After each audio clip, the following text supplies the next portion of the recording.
We have done a few sessions so far on this subject on stewardship, and we have established that God's original intent for his son was stewardship, not ownership.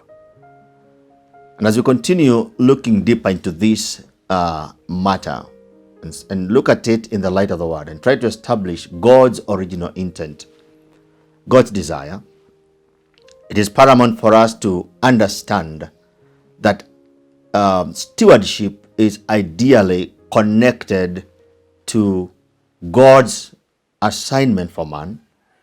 Actually, call it God's purpose for man, which is dominion.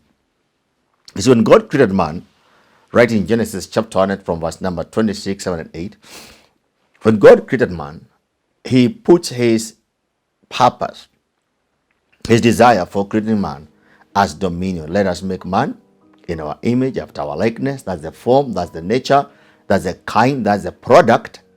Let them have dominion. That's the purpose. So God has a product in mind. The product is his son.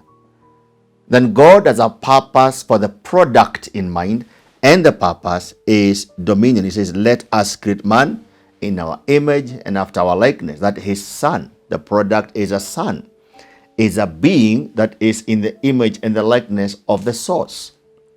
So God becomes the source, man becomes the product, and dominion becomes the purpose.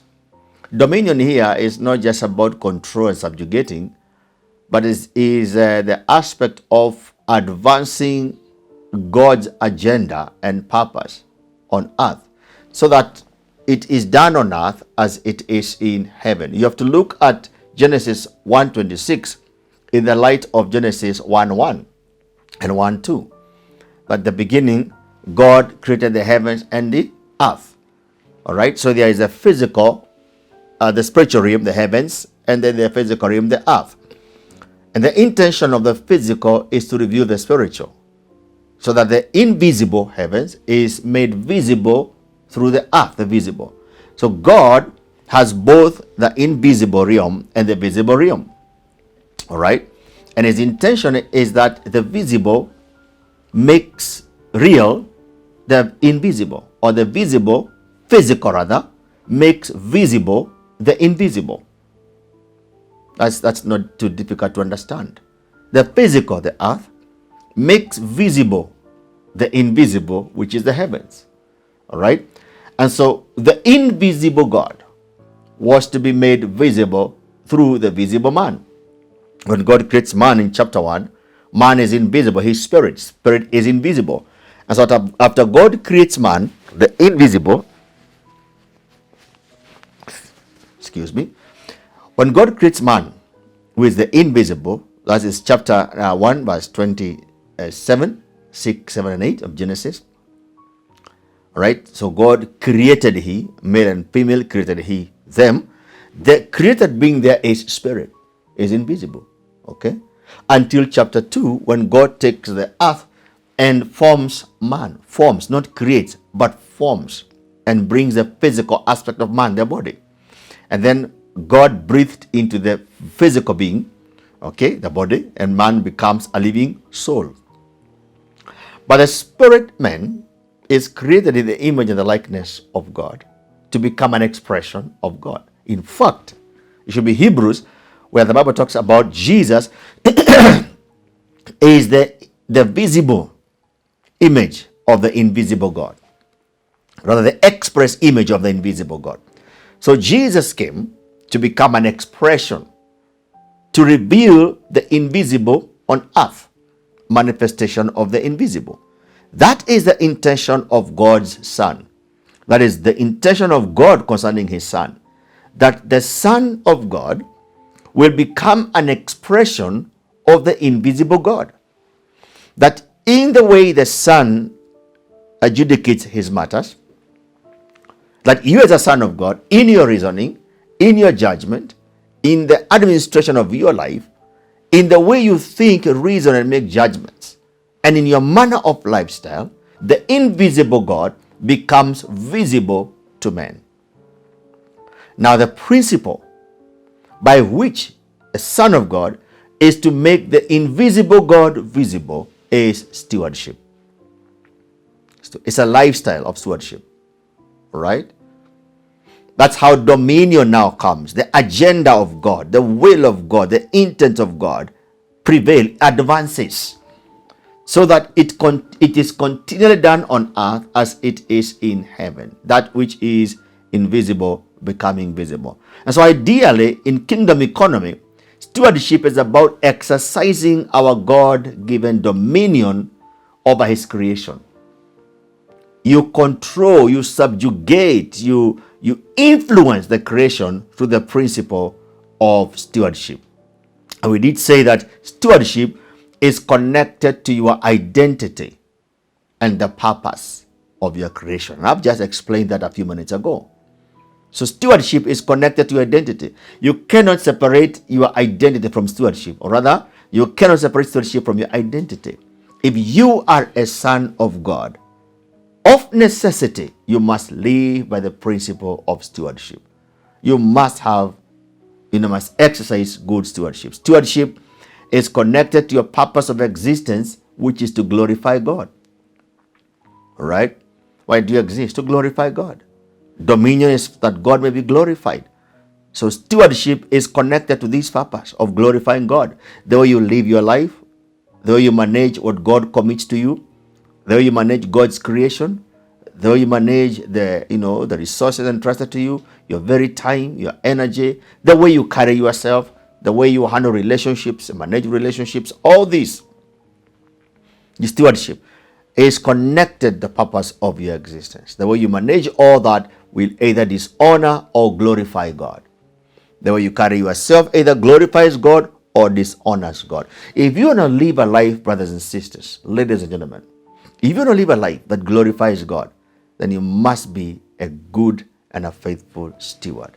You're divinely designed and intended to pursue stewardship. That's good management, good administration of God's estate, and not to pursue ownership of God's estate.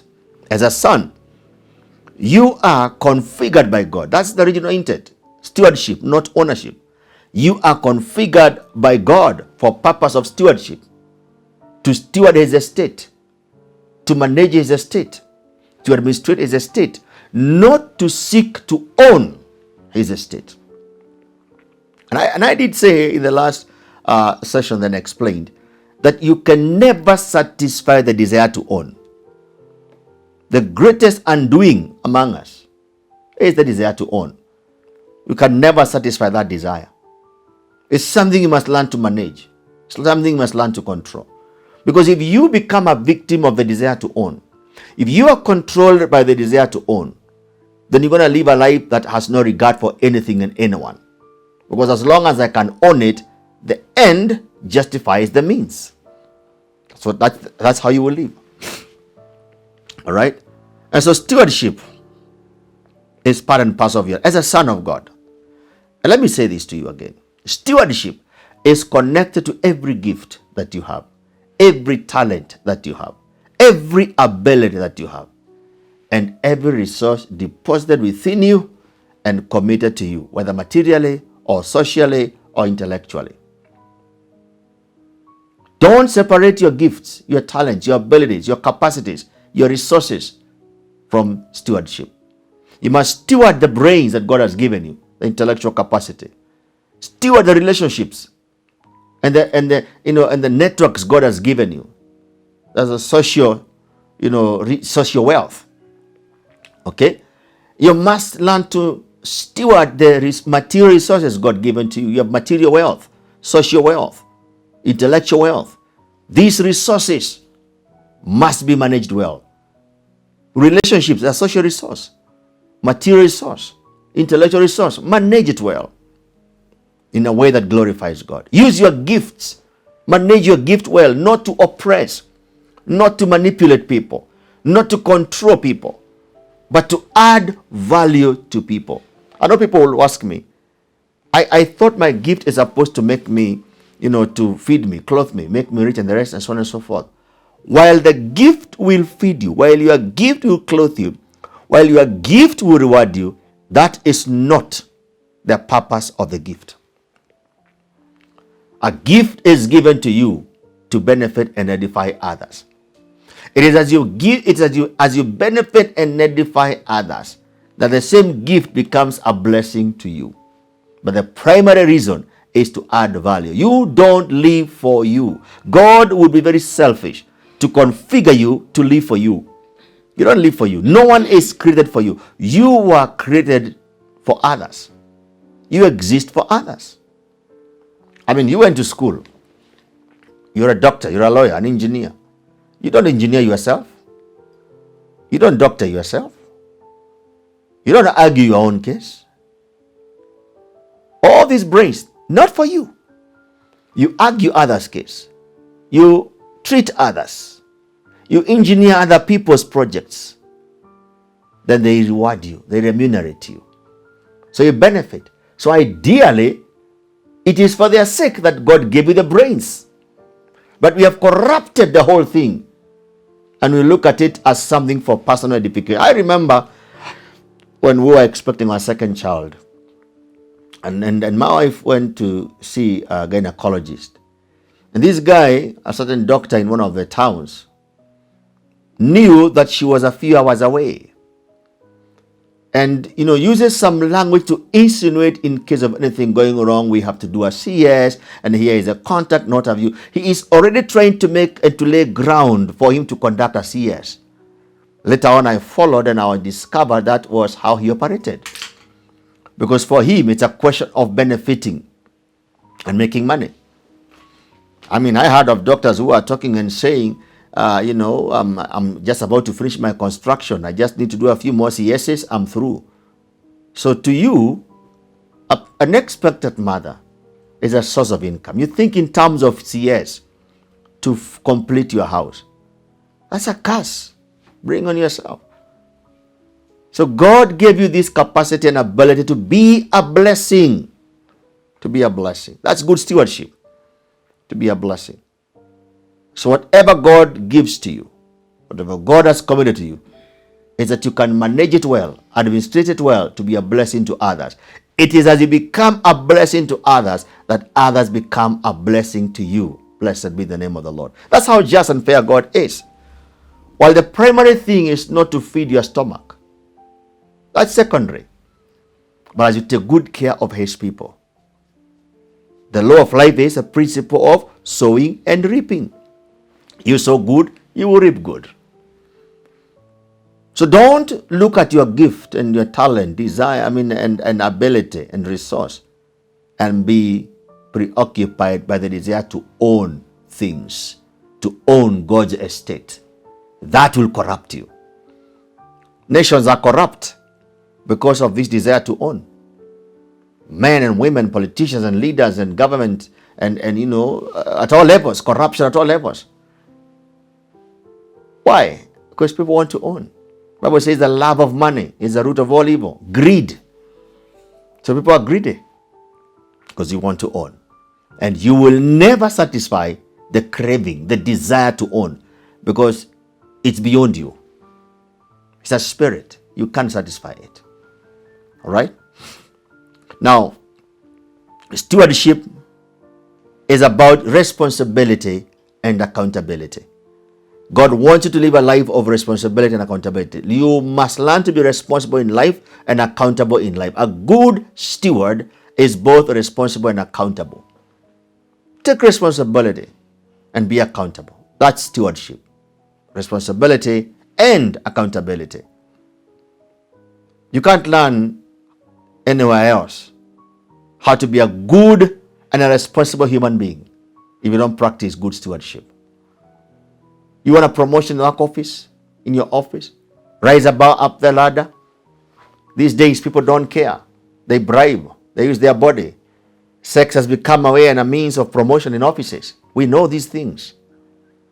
But listen, there's a better way than sex, selling your body. There's a better way than bribing. There's a better than corruption. There's a better way. There's a God-ordained way.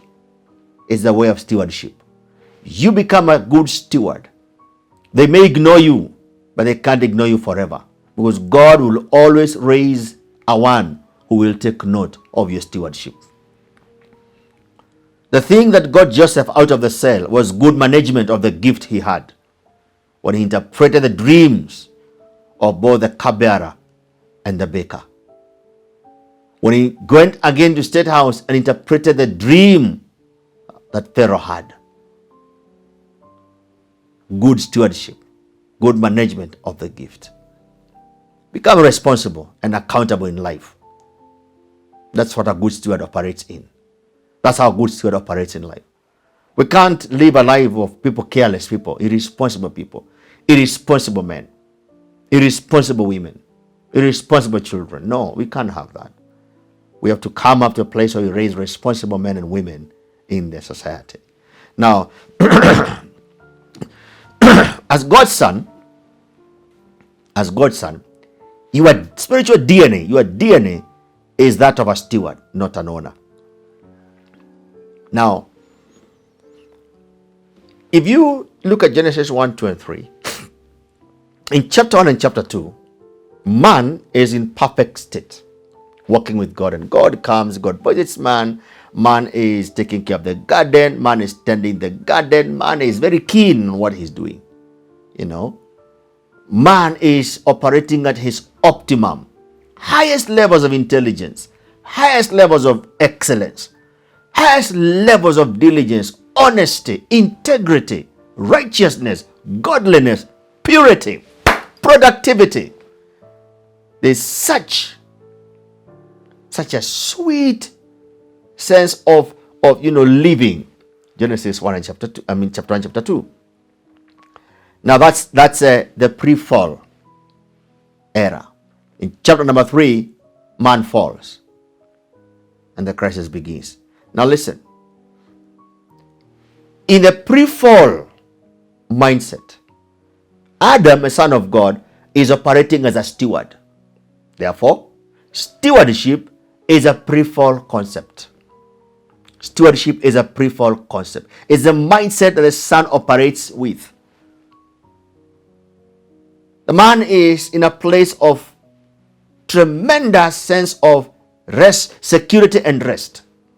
Security and rest. He's so secure in his position and he has rested. I'm already a part of this estate. That's the mindset of a steward. I'm a part of it. Okay? That's how both the first and the last Adam lived. First Adam in the garden, chapter 1, chapter 2. And the second Adam, that's Jesus Christ. They lived with this mindset. I'm already part of it. They lived as a part of, not a part of. Not seeking to own a part of. I'm already a part of the estate. I'm not seeking to own a part of the estate. I'm already a part of it. You don't seek to own what you are already a part of. You don't seek to own what you already have. The mindset of a son is this: what belongs to the Father belongs to the Son. So I don't seek to own what belongs to the Father, but because it belongs to the Father, it is mine as a son. It's ours. So what do? I manage it well. I steward it. The pre-fall mindset is the mindset of a steward. The post-fall mindset is the mindset of ownership. So ownership is a post-fall mindset. It's a mind that man adopted after the fall. And we do know, ladies and gentlemen, that the information that led to the fall of the man has its source in Satan. And so God is the source of the mindset of stewardship. Satan is the source of the mindset of ownership. And right there, man entered into a deep sense of insecurity and restlessness. Insecurity. And he begins to think, I need to have a part of. In the first one, he says, I am already a part of. In the second one, he begins to say, I need to have a part of for myself. I need to keep this for myself. That's how both the fallen man and the redeemed man with an orphan mindset operate. I need to have a part of. I'm seeking to own something that it can give me identity. So man goes and begins to break the fig tree, the branches, breaks them to cover himself. Instead of building, he's now destroying. Instead of nurturing, he's now cutting off. So right there, man begins to destroy creation after he fell to cover himself. All right? So it's very different, ladies and gentlemen. We need to come to this place and begin to appreciate that the desire to own things drives us to deep sense of insecurity and restlessness in life. It keeps us on the fast lane of strife and competition. It exposes us to too much danger and threats in life. But if we can adopt the path of stewardship, then in stewardship, we will progress steadily from a place of rest and deep sense of security, where our identity and value, our worth and dignity is not in the things we possess, but in the God that we know. Blessed be the name of the Lord. You see, these two men, we have two men here, one who has known God and understood stewardship, one who has not understood stewardship, one who is still at the center of his life. When God is at the center, the principle that governs your life is stewardship. When you are the center of your life, the principle is ownership. You want to own. Right now, we are having issues in the country because someone is fighting. They want to have power. They want to have power. That's the thing. It's ownership. It's an orphan mentality. Orphans are always seeking to have something. But when you're not an orphan, when you're a son, you know you have it. You know you have it. I don't know.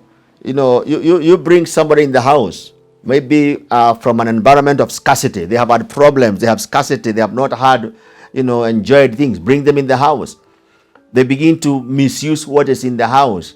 They eat as if they will never eat tomorrow. They abuse what is in the house. There's a fear of never having it again, never seeing it again. Stay with them, nurture them, raise them up. They get used to it. It becomes a norm and they rest. They know even if I don't eat it today, it will still be there tomorrow or another time. They suddenly begin to appreciate its hours. I don't have to misuse it. Suddenly begin to appreciate and to take good care of it. Suddenly they are freed from the thing. They are no longer a slave of the thing. So what happens? They have come to a place of growth. But before then, they were slaves to the thing. Now they have mastered the thing. Now they don't seek to own the thing. They understand they are part of the family. All right? And the thing is theirs. Ladies and gentlemen, stewardship is the way to go.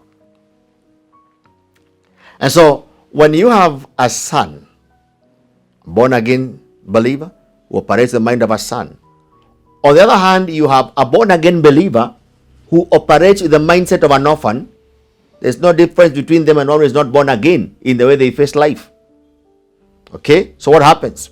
The difference is that one walks by faith, the other by sight.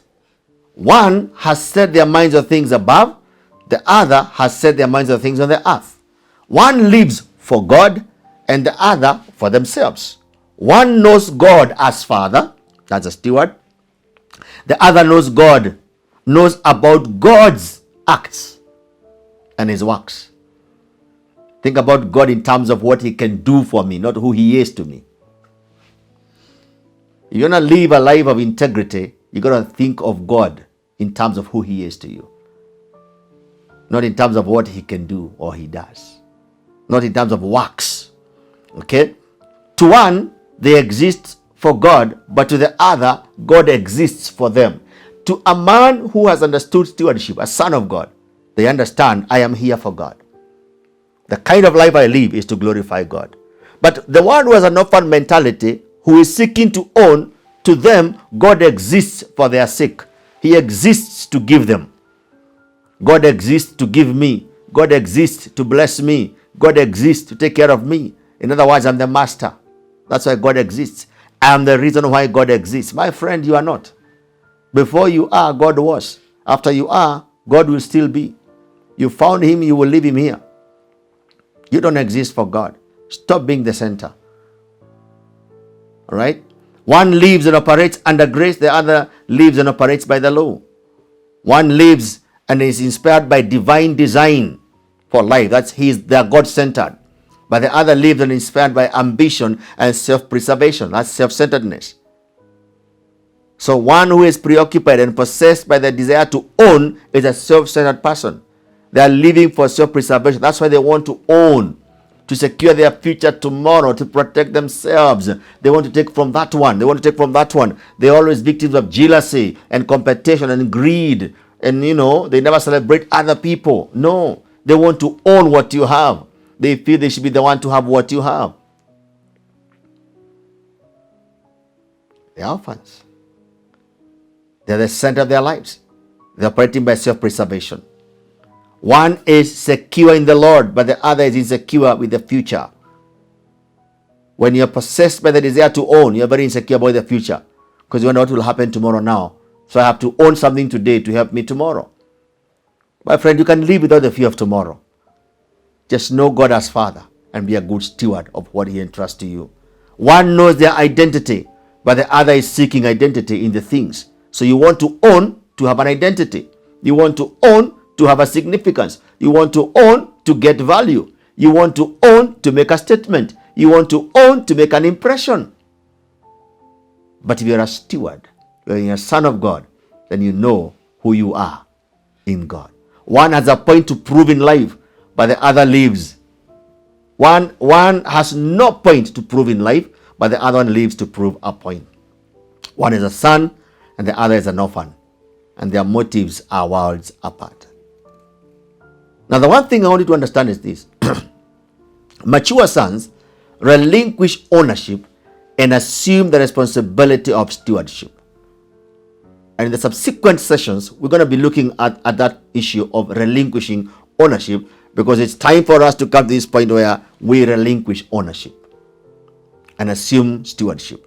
Mature sons relinquish ownership and assume the responsibility of stewardship. God is their default motive and agenda. So whatever they do is to be a steward. You see, a born-again believer with an orphan mentality, which is a post-fall mindset, is still governed by the desire to own. All right? That's why we have a lot of people in religion who are corrupting the gospel. That's why you have this issue of the seed coming in. You sow a seed to get. You're playing games, and so your God is a magician. You sow this to get that. This whole doctrine is informed by the desire to own. It is a materialistic gospel, material-centered gospel. They still want to have a part of the estate that the Father has. But a born-again believer with the mindset of a son, which is the pre-fall mentality, the pre-fall mindset, is governed by the call to steward his Father's estate. He knows he is part of what the Father has. And I want to validate this by reading a few portions of scriptures before we wrap up for today. Praise the name of the living God. John 16, verse 13 to 15. John 16, 13 to 15, it says, however, when He, the Spirit of truth, has come, He will guide you into all truth. For He will not speak on His own authority, but whatever He hears, He will speak. And He will tell you things to come. Verse 14 says, He will glorify me, for He will take of what is mine and declare it to you. Now look at what Jesus says in verse 15. All things, this is the Son of God speaking, all things that the Father has are mine. Hallelujah. Therefore I say that He will take of mine and declare it to you. That's the mindset of a son. All things, not some things, not most of the things, but all things that the Father has are mine. I wish we come to that place where we have that kind of a mindset, that all things the Father has are mine. I mean, I have children. All that I have is theirs. All right? But the access to these things is determined by their maturity. All that the Father has is yours. But your maturity determines your access to these things. There are things I can't allow my children to access. There are things I can't allow my son to access, my daughter to access. Why? Their age. There is what I can allow my daughter to access and not allow my son to access. Their age. Maturity. All right? And so all the Father has is yours. But you have to mature up to access. You access at your level of maturity. You access according to your level. You see, when a child is 3, 4 years, 5 years, you don't even allow them to access a knife. Just a knife in your own house. That knife is theirs, but he can't access it because you tell him he will cut himself. He can't manage a knife. The gas is on. The boy can eat cold food, but the gas is there. He can't go put it on because you cannot trust him to handle gas at the age of 4. Why? Though it's theirs, he has not matured to handle it. I want you to know that God will not deny anything from his son. But the maturity of the son determines what the son accesses from the father. Both, and I want to say this, as a son of God, our inheritance is both spiritual and material. So nothing spiritual and nothing material shall the father deny it from you. Just grow up. Just grow up. As you grow up, you inherit. And you can inherit whatever because the father has it all. What belongs to the father is mine. It's a very powerful thing there. Look at Matthew 11:27. Again, the words of Jesus. And he says, Matthew 11:27, all things have been delivered to me by my Father. No one knows the Son except the Father. The Father knows the Son knows the Father. And because no one knows the Son except the Father, and that's a very powerful statement there, and no one knows the Son except the Father. No one knows the Son except the Father. Some of you, even operating within churches, you think you know your brothers more than your father knows them. You don't. No one knows the Son except the Father. Father knows the Son more than anyone else does. Let those who have ears hear. We need to have peace in families and not contention and fights in families. Even the biological family, natural family. Your father knows your brother more than you know him. And you have the audacity of telling your father that you don't know, he doesn't know his son. You know his son more than. It's sad. It says no one knows the Son except the Father. And because the Father knows the Son, he knows the Son can handle everything. Therefore, he delivers all things to the Son. I'm telling you, you can tell us everything you tell us about yourself, but Father knows you, and Father knows what you can handle. And we can look at what Father entrusts to you, then we will know how mature you are. But the good news is this: none of you is a standard of maturity. None of you should measure the other's maturity. Only the Father knows the Son. Father knows how mature you are or how immature you are. So he knows what he can entrust to you and what he cannot. I tell you this. God entrusts to you what you can handle, not what you cry and whine about. You can pray and fast all you want. But if you can't handle it, he will not entrust it to you. No one knows the Father, the Son except the Father. So the Father determines what the Son can handle. And he says, all things have been delivered to me by my Father. John 3:35. John 3:35 says, the Father loves the Son and has given all things into his hand. Again, relationship is very key. You see, for Father to entrust to you what you will steward, your relationship with him is very key. The Father loves the Son. A good steward of the estate of the Father must be conscious of their relationship with their Father. Your relationship with your heavenly Father is very key in your stewardship of his estate. Your relationship with the Father is very key. Very key. And whatever he entrusts to you, my friend, is greatly influenced by your relationship with him. Let's not neglect this relationship. It's a love relationship between the Father and the Son. The Father loves the Son. The bond between the Father and the Son is love. Because the Father loves the Son, he commits all things to him. Nothing and no power can motivate you to be a good steward than the power of love. Stewardship, my friend, will be driven tremendously by love. Love will drive you. Love will motivate stewardship. No power can motivate you to be a better steward than the power of love. Father loves the Son. 1 Corinthians 15 and verse number 28. 1 Corinthians 15 and verse number 28.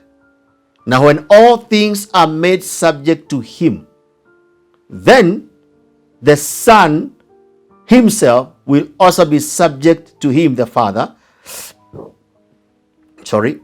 Then the Son himself will be subject to him who put all things under him, that God may be all in all. Now watch this. All things are made subject to the Son.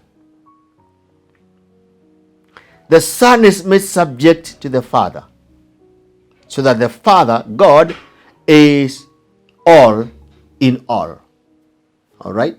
Very important for you to understand, brothers and sisters, that God will ultimately be all in all. And that's the thing I would want you to capture and put in heart. Everything will be wrapped up in God. It belongs to him now. It will belong to him then. All things belong to God. It's therefore important for you to understand that you should not in any way attempt to own what already belongs to God. All things belong to God. It is all things are made subject to him, then the Son himself will also be subject to him who put all things under him, that God may be all in all. Stop trying to take what belongs to God. It is his. He will not give it to you. Oh yes, just become a good steward of that which belongs to God. And let me conclude by reading Psalm chapter number 8. Psalm 8, 3-9. All things belong to God. It says this, Psalm 8, 3-9. When I consider your heavens, the work of your hands, the moon, the stars, which you have ordained. What is man that you are mindful of him, and the Son of Man that you visit him? For you have made him, that's man, a little lower than the angels, and you have crowned him with glory and honor. What a powerful thing. You have already done that. Okay, verse 6. You have made him to have dominion over the works of your hands. You have put all things under his feet. Now he goes on to explain the things. He said, all sheep and oxen, even the beasts of the field, the birds of the air, the fish of the sea that pass through the paths of the seas. O Lord, how excellent is your name in all the earth. You have put all things under his feet. Because you don't understand this, you still seek to own. You still desire to own. But look at this. You are trying to own what you already have. You are seeking to own what you already have. This is your possession. All things are under your feet. He says, look at it again in verse number 6. You have made him a little lower than the angels. You have made him to have dominion over the works of your hands.